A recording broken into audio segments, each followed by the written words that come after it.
Olá, bem-vindos ao Portal de Luz. Nós vamos refletir no programa de hoje sobre a morte e as dificuldades que a maioria de nós ainda possui ao falar sobre esse tema, ainda tão envolto em tabus e medos na nossa sociedade humana. Mesmo nos ambientes onde se compreende os princípios da doutrina espírita, da reencarnação, ainda sentimos algumas angústias sobre esse tema.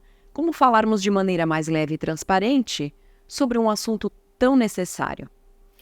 E se você gosta de conteúdos sobre o Espiritismo, se inscreva agora no nosso canal Caibar Schutel e aproveite também para curtir o nosso vídeo e compartilhar o link com os seus amigos, para ajudar a divulgar a mensagem espírita para cada vez mais pessoas.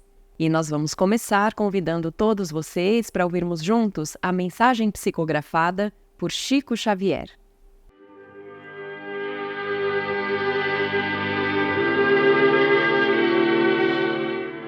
Reflete nas provações alheias e auxilia incessantemente.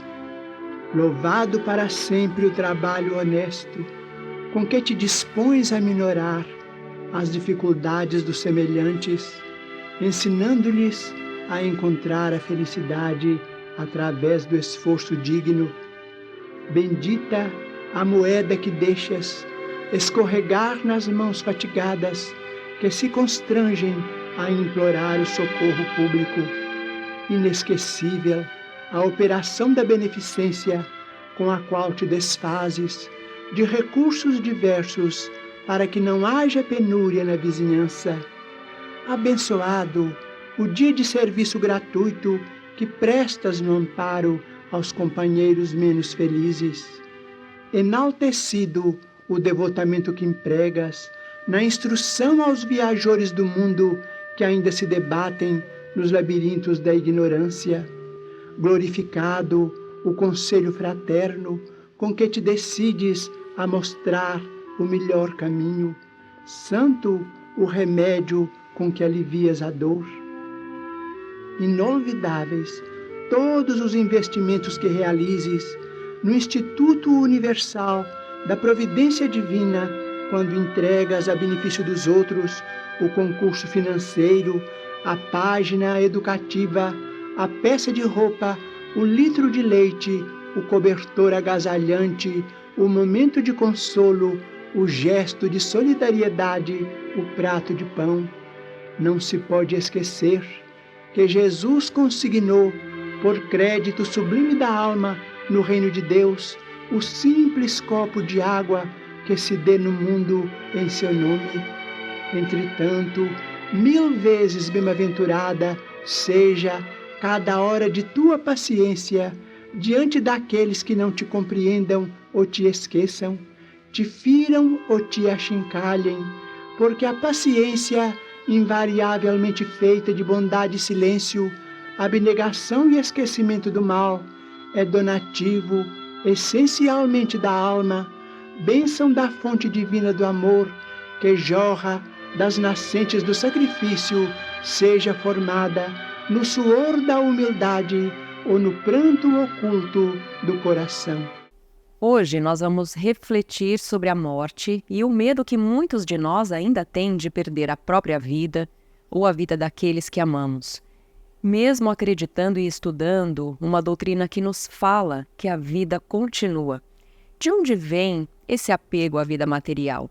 Nós sabemos que o corpo físico é perecível e que o espírito permanece, sempre aprendendo, evoluindo e avançando, reencarnando e reencarnando, sob a orientação dos benfeitores espirituais que nos amparam, que já percorreram antes de nós as trilhas evolutivas.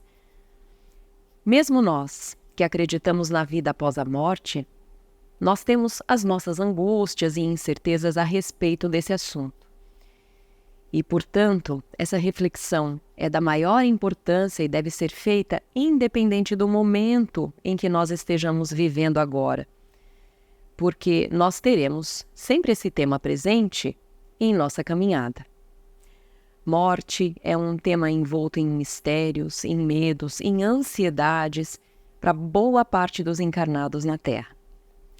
Mas vamos começar pelo início. O que é morrer de fato? Existe um processo padronizado no momento da morte que todos os espíritos vão passar invariavelmente? O que nós sentimos no momento em que a morte se aproxima? E como nós ficamos exatamente depois? Nós ganhamos a nossa consciência imediatamente? Entendemos o que aconteceu com a gente? Ou não? Existe um certo torpor? E se, por outro lado, somos os parentes de alguém que acabou de desencarnar? Existe algo que pode ser feito para auxiliar aquele espírito a ter uma transição tranquila para o plano espiritual? Ou, pelo contrário, algo que nós não devamos fazer para não o atrapalhar? São muitas as questões. Nós sabemos, como espíritas, que já morremos muitas vezes nas nossas muitas vidas até aqui. E cá nós estamos de novo, reencarnados nesse corpo físico. Mas nós não temos a lembrança dos acontecimentos que ficaram para trás. Sabemos de uma coisa, que o nosso estudo e o nosso empenho sincero em iluminar o nosso espírito com as palavras de Jesus, hoje, podem garantir uma encarnação mais produtiva agora e, por consequência, uma morte com uma consciência mais tranquila para todos nós, no momento em que a nossa vida física se encerrar. Allan Kardec, no livro O Céu e o Inferno, no capítulo 1 da segunda parte, diz o seguinte sobre a dificuldade que o espírito pode enfrentar ou não no momento exato do desencarne. Ele diz: a causa principal da maior ou menor facilidade de desprendimento é o estado moral da alma. Ou seja, quanto mais apegados às vaidades e aos interesses materiais durante a vida, mais difícil, mais demorado será o nosso desligamento do corpo físico no momento da morte, podendo durar horas, dias e até meses, segundo nos explicam os espíritos benfeitores. Mas quanto mais conscientes dos valores espirituais nós formos, quanto mais dedicados ao nosso crescimento espiritual durante a nossa vida, mais tranquila e rápida se dará a nossa morte. A doutora Marlene Nobre, no livro Nossa Vida no Além, faz um estudo completo, reunindo informações trazidas pelos livros, mensagens psicografadas do médium Chico Xavier, pesquisas recentes de experiências de quase morte, as EQMs, e da medicina mais atual. Os exemplos descritos nos livros de André Luiz também são estudados em detalhes.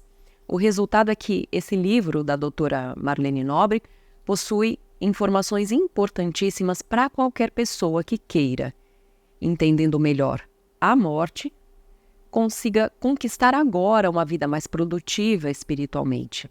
Em outras palavras, quando nós nos dispomos a entender melhor o processo do fim da vida física, que é inevitável, nós iremos também valorizar as oportunidades da encarnação e entender o significado de fazermos um bom uso das horas que nos são permitidas aqui na Terra para avançarmos. Nós devemos compreender a morte sem mitificações ou medos.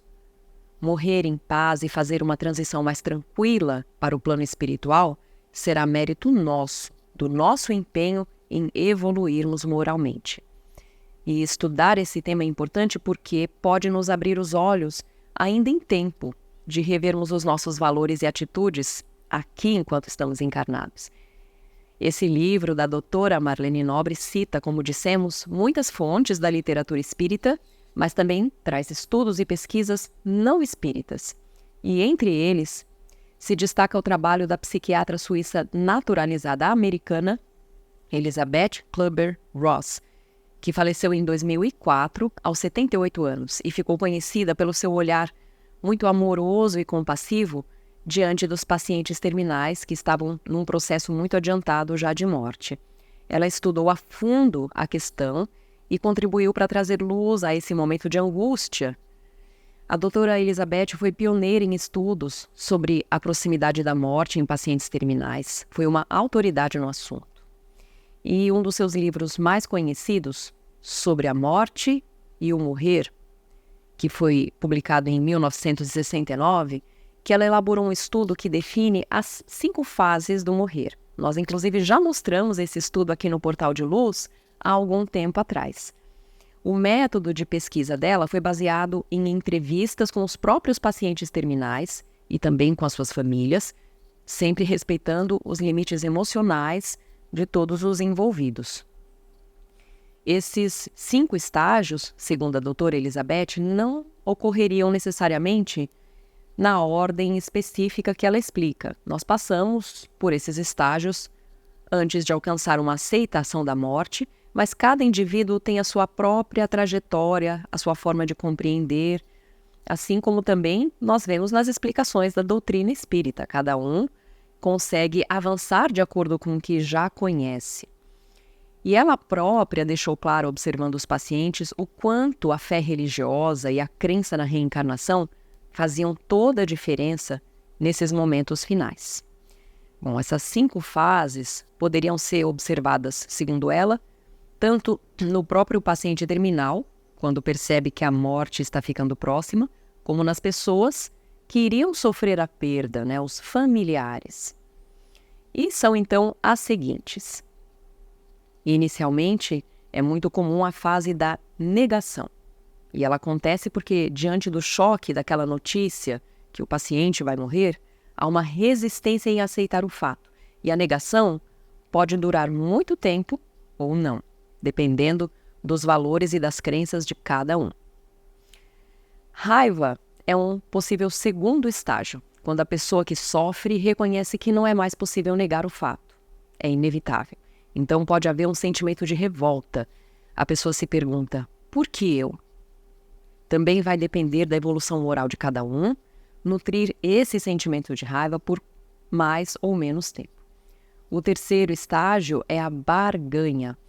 O paciente terminal, segundo estudos da doutora Elizabeth, começa a ter a esperança de uma cura divina em troca de algo que possa ser feito. Ele acredita que, tendo um projeto de vida que ele se comprometa a fazer depois que se curar, pode também dar a possibilidade dele permanecer vivo. Ou seja, ele precisa encontrar uma razão para merecer continuar vivo. A depressão é o quarto estágio. Tristeza, solidão, vontade de chorar. Funciona para o paciente terminal e para aqueles que estão ao seu redor como uma preparação para a separação que vai chegar inevitavelmente. Superando todas essas angústias, essas etapas que nós falamos, que podem ser mais ou menos brandas de acordo com a pessoa, de acordo com o preparo espiritual de cada um, chegamos ao último estágio, que, segundo a doutora Elizabeth, seria a aceitação. A tendência é que o paciente terminal aceite a sua condição e entenda que o fim está próximo, com mais ou menos tranquilidade, de acordo com o que consegue. Sem dúvida, todos esses estágios que a doutora Elizabeth observou nos seus pacientes podem ser levados de uma maneira mais serena, mais tranquila, com fé em Deus e com a crença na reencarnação, como ela mesma apontou, e que a doutora Marlene Nobre destacou no capítulo 3 do seu livro Nossa Vida no Além. Quando somos nós que perdemos um ente querido, nós precisamos elaborar o luto. O luto é o processo que se inicia com a perda e termina quando nós podemos considerar que superamos a dor, não totalmente, mas o suficiente para conseguirmos interagir com o mundo ao nosso redor de uma maneira mais feliz, mais conscientes do que aconteceu. É uma experiência emocional que é individual e que se define pela capacidade de cada um em lidar com essa perda. E aonde a nossa fé em Deus é o pilar central para que nós possamos avançar de uma maneira positiva. A morte de alguém que amamos pode ser o início de uma nova vida com mais consciência, com uma busca muito mais profunda pela nossa própria espiritualização. E quanto à nossa própria morte física, que certamente um dia vai chegar, que nós saibamos viver hoje com valores cada vez mais nobres e espiritualizados, um pouco menos preocupados com a aparência, com as conquistas transitórias da matéria e um pouco mais dedicados às conquistas eternas do nosso próprio espírito.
Olá, nós vamos ouvir agora a nossa amiga Sandra Marinho no quadro Educa a Tua Alma. Olá, queridos amigos, queridas amigas. Se tem algo que me preocupa, é a forma como nós estamos utilizando a nossa inteligência. Eu não sei, tá, se vocês concordam com isto, mas o que se observa hoje em dia, né, com frequência, é o uso da inteligência para a prática de atos que, desde elevá-la e sublimá-la, ao contrário, rebaixa a nossa inteligência aos níveis mais primários do ser humano. Eu já tive a oportunidade de falar aqui no nosso programa sobre a necessidade de observarmos o modo como lidamos com a tecnologia e com tudo que nos chega, né, através dela, nas telinhas, hoje dominantemente pelos celulares, sem falar, né, dos tablets, notebooks, mas principalmente dos celulares.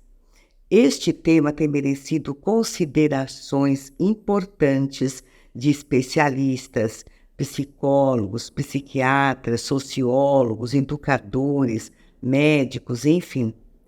Acredito que nunca se desperdiçou tanto esse dom divino, que é a nossa inteligência, de uma maneira assim irresponsável.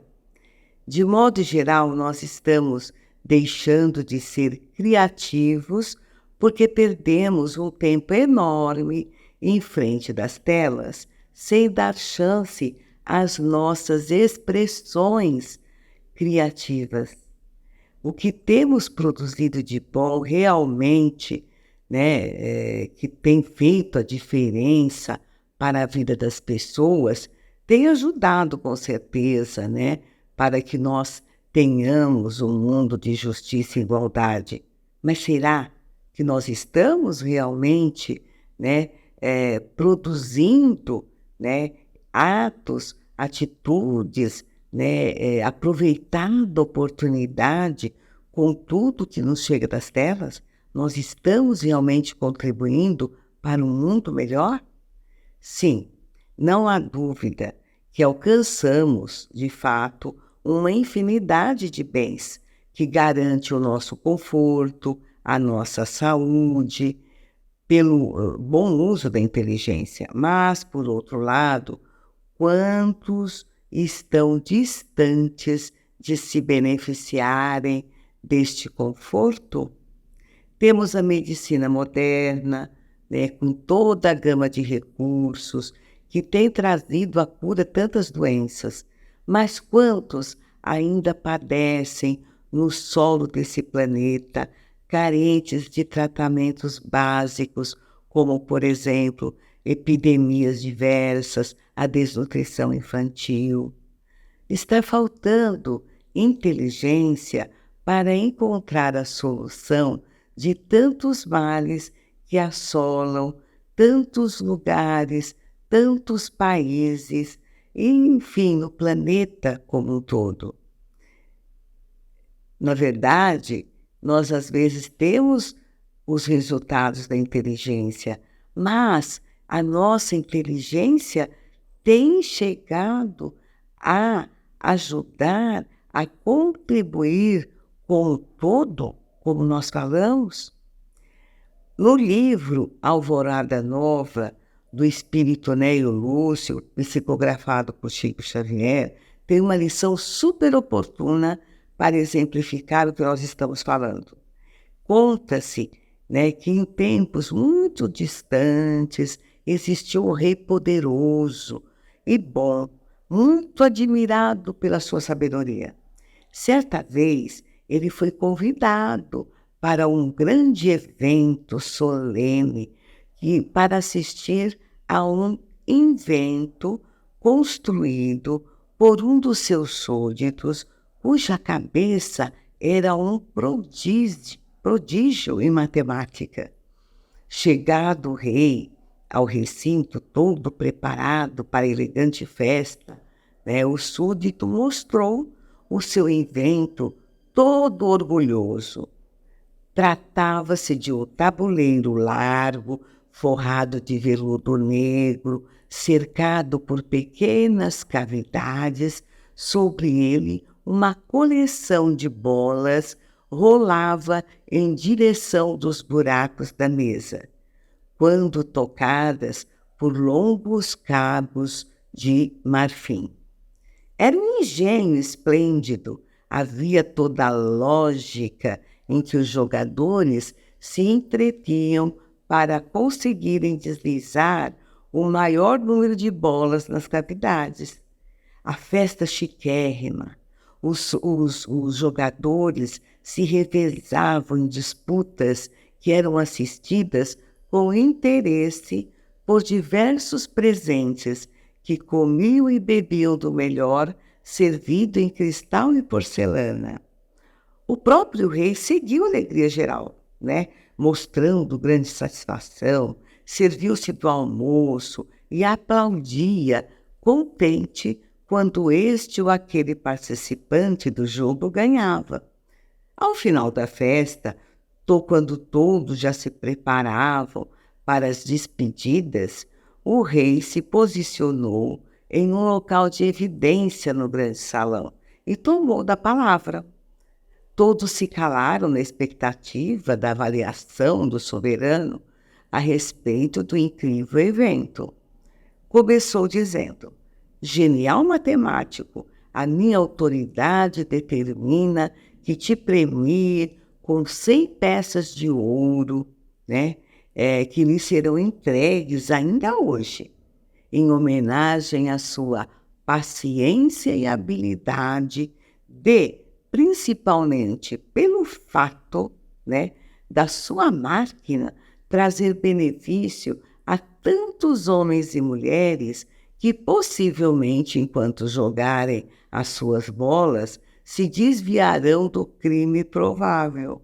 E muitos caçadores também, desocupados, deixarão em paz os animais de nossas florestas. Mas depois de uma longa pausa no seu discurso, o rei continuou: devo acrescentar, porém, que a sabedoria do meu cetro me ordena puni-lo com 50 anos de prisão forçada, a fim de que aprenda a utilizar a sua capacidade intelectual em benefício de todos. E continua o seu discurso: a inteligência humana é uma luz cuja claridade deve ser consagrada à cooperação com o Supremo Superior, o Supremo Senhor aqui na Terra. Sua invenção não melhora o campo, nem cria trabalho sério, não ajuda as sementes, não ampara os animais, não protege as fontes, nem conserva estradas, não colabora com a educação e nem serve aos ideais do bem. Volte aos seus afazeres intelectuais, mesmo na prisão, e dedique a sua inteligência à criação de serviço e utilidades em proveito de todos. E quando o rei terminou o discurso, o matemático estava pálido e ninguém bateu palmas. Ficou para sempre a grande lição do sábio soberano.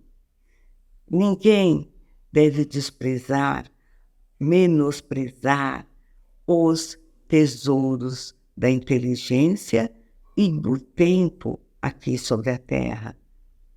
Pensemos nisto e até o próximo encontro. E agora nós vamos ouvir o nosso amigo Maida com o Momento Doutrinário.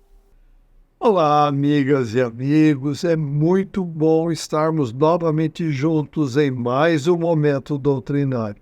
Hoje convidamos a todos para refletirmos sobre o tema Mundos Inferiores e Mundos Superiores, conforme nos ensinam os Espíritos da Codificação, através do Evangelho segundo o Espiritismo, capítulo 3, Instruções dos Espíritos, itens 8 a 12, dizendo: a qualificação de mundos inferiores e mundos superiores nada tem de absoluta, é antes muito relativa.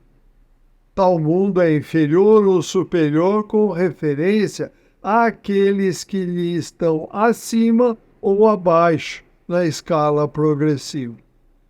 Tomada a Terra por termo de comparação, pode-se fazer ideia do estado de um mundo inferior, supondo os seus habitantes na condição das raças selvagens ou das nações bárbaras que se encontram ainda entre nós e que são os remanescentes de seu estado primitivo.